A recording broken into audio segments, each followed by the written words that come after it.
নেতা এবং লিডার হলে এরকম হওয়াই কিন্তু উচিত।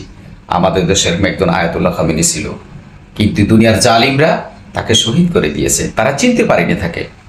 আসলে নেতা হলে এমনই হওয়াই উচিত, কারণ ইরানের আয়াতুল্লাহ খামেনি তিনি নেতা এবং আগে ছিলেন, বর্তমানেও আছেন। তিনি কিছুদিন আগে একটা বক্তব্য দিয়েছিলেন লাইভে জাতির উদ্দেশ্যে। তিনি ওখানে বলেছিলেন যে আমার জীবনের আলাদা কোনো মূল্য নেই, যদি আমার জীবনে কোনো মূল্য থাকে তাহলে এই জাতির আছে এবং এই জাতির কাছে আছে, এই জাতির মূল্য আমার কাছে আছে।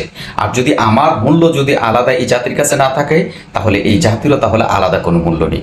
কারণ আয়াতুল্লাহ খামেনি তিনি সারাটা জীবন এই জাতির জন্য কিন্তু সবসময় লড়ে গেছেন।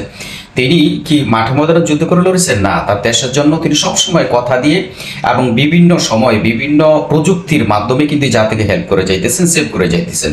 কারণ তিনি চাইতেছেন তার দেশ এবং তার জাতি পুরোটাই নিরাপদ থাকুক।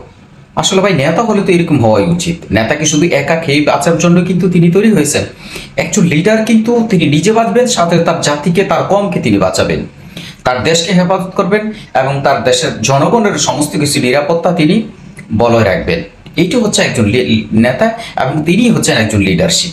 শুধু আপনি মুখে বললেন আমি আপনাদের নেতা হয়ে গেছি, তাহলে কিন্তু নেতা হওয়া যায় না। নেতা হওয়ার জন্য যে গুণগুলো প্রয়োজন, ঠিক আয়াতুল্লাহ খামেনির ভিতরে প্রত্যেকটা গুণই কিন্তু আছে। আদ অব্দি তিনি কিন্তু লড়ে যেতেছেন তার দেশের জন্য, তার জাতির জন্য, এই জাতির ভবিষ্যতের জন্য, যাতে কোনো শত্রু পক্ষ থেকে দ্বিতীয়বার কোনো চোখ তুলে কথা না বলতে পারে। নেতা এবং লিডার হলে এরকম হওয়াই কিন্তু উচিত। আমাদের দেশের একজন আয়াতুল্লাহ খামেনি ছিল, কিন্তু দুনিয়ার জালিমরা তাকে শহীদ করে দিয়েছে, তারা চিনতে পারেনি তাকে।